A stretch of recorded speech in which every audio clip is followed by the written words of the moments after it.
All right, up next we have Sagittarius rising and sun. This Gemini new moon happening on June 6th is taking place in your seventh house of relationships. One of the things that I feel like you guys are needing to do right now, based off of the cards that I pulled, and I'll get into the astrology in a sec, is like, I think that you guys need to make a decision. And there may be some internal conflict and overthinking, which is quite common with Gemini energy anyway, where this moon is taking place. Overall, I feel like this moon is mixed, where there's a lot of really good stuff happening, but some challenges. And it's a really powerful new moon because Venus is exactly conjunct this new moon, which means that Venus and the sun are together. The last time this happened was in August of 2023 when Venus and the sun came together in Leo in your ninth house.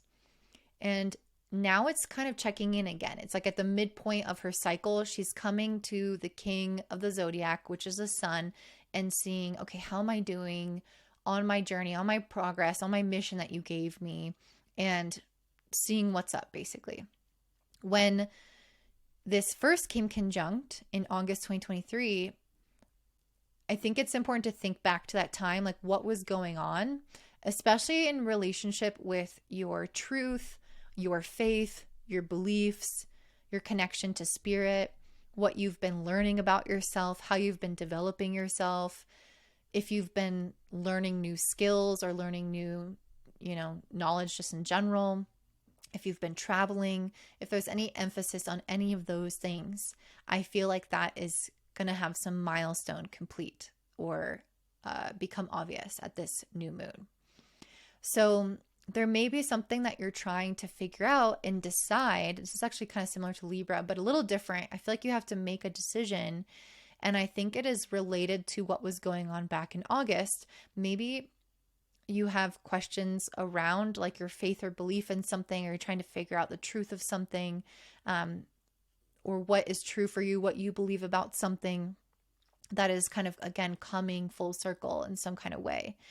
And with the Hangman in reverse and then the Five of Wands in reverse, it feels like this stalemate or like not wanting to make a decision, stalling, delaying. The Five of Wands in reverse is feeling a lot of like inner conflict or inner turmoil around something. I just imagine this as like roots ensnaring someone and kind of choking them in a way of like, you can't move forward until you decide this thing, until you know what you think about this. And this is going to vary so much. For some people, it might be really practical. Like, do I want to live here or do I want to live there? Do I want to be in this relationship or do I not? For other people, it's going to be a lot more like abstract. Ninth house can be quite abstract. So what do I believe about, I don't know, like if you're wanting to have a kid and you had an experience where you got pregnant and then something happened to the baby, for example, then it's like, well, do I believe that I trust that like it will work out in the future?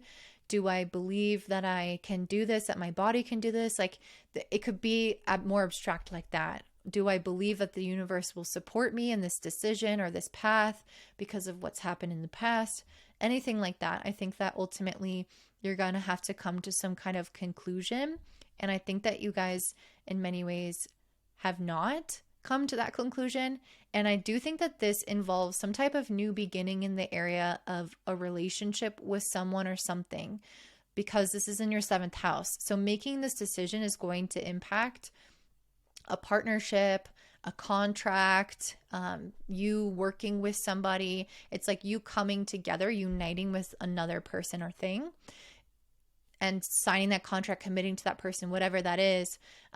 So ultimately, this decision is going to affect them, or it's going to involve them in some way. And so, it's something that you're gonna have to figure out. You're gonna have to talk to your partner, talk to that company that you're thinking about working for, or talk to people in your life about making this decision, because it will again affect them in some way. Actually,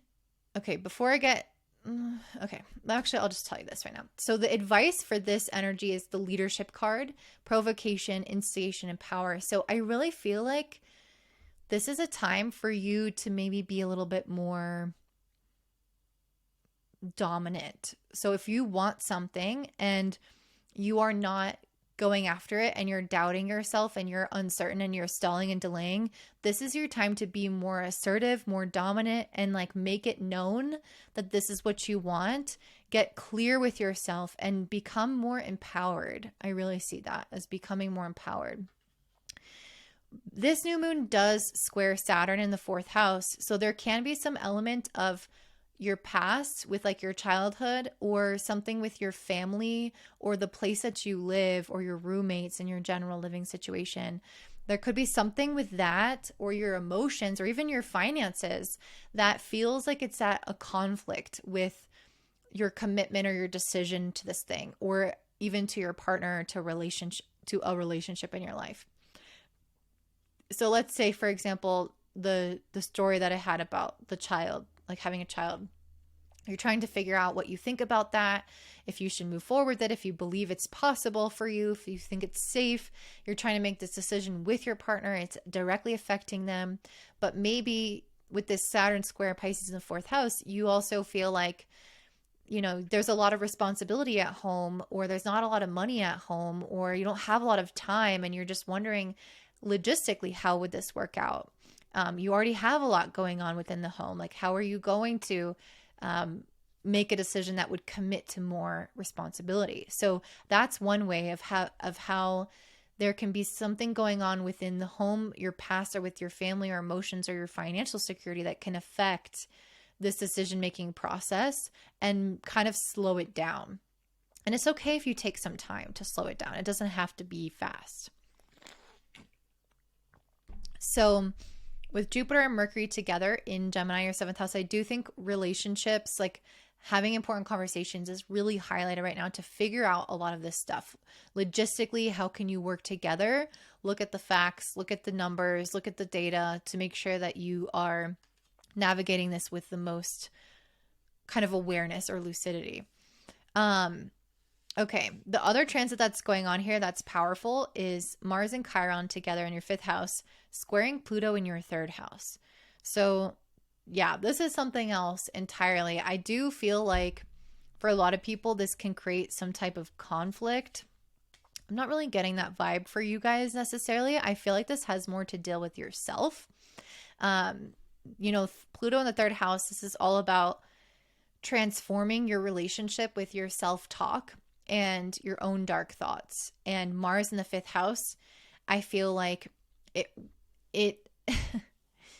yeah, it does. Like Mars in the fifth alone would be not so bad, but Mars with Chiron in the fifth, it can create some like fears. It can create this feeling of like, I don't know if I can have what I want. And you start to think of all of the dark reasons as to what would stop you. It's like catastrophizing. That's what I would say. And I really see that with this Judgment card and the Devil, like both of these cards in reverse. These are a lot about, you know, self-doubt, inner criticism. This one is talking about ignoring the call, like not listening to your intuition, but listening to the fear and allowing yourself to get really caught up in these kind of scenarios of potential loss. And I think a lot of this is just, yeah, I think a lot of it is like attachment to fear of the negative outcome. And so there needs to be some kind of release of that and focusing more on the light with this. She who brings light, this is your advice card. Light, serenity, and beacon. I feel like you need to focus on something as like a beacon of hope. You need to look into the future of like, this is going to be the answer. And just focus on the good, having gratitude, focusing on how the universe is helping you instead of thinking about what could go wrong. We also have she who hesitates, ponder, delay, and confidence. So I feel like this time it's okay to not make the decision right away, especially with this new moon squaring Saturn. There is an element of patience and things taking time. So if it takes you some time to figure out what you want to do, that's okay. You don't have to act on it right now. But when you make the decision, make it with confidence. Make sure that you're focusing not only on what could go right, but how much you deserve this thing. And I really see that with this gem card. It's like focusing on the good that would come out of it, the good that's within you, like focusing on the good within the situation And you'll notice that that is able to manifest more of the good when you focus on that. But it's okay if you aren't strong enough in your mindset and your positive, aspect of your mindset to move forward with something that you're uncertain about. It's okay to wait, because if you're having doubt, that's just showing you where there's a little bit more of that mindset work to be done to focus on the positive. So I hope that makes sense for you, Sagittarius. If this resonates at all, I would love to hear your comments down below. I always read them, even though I'm not very good at responding. I just get a little overwhelmed with all the things that it takes to run a business, but I do really, really appreciate them. If you want a reading from me, or if you want to subscribe to my email list so you don't miss any of these videos, you can check the links out for that in the description box down below. Please don't forget to give me a thumbs up, subscribe, share with your friends, and have a beautiful day. Bye.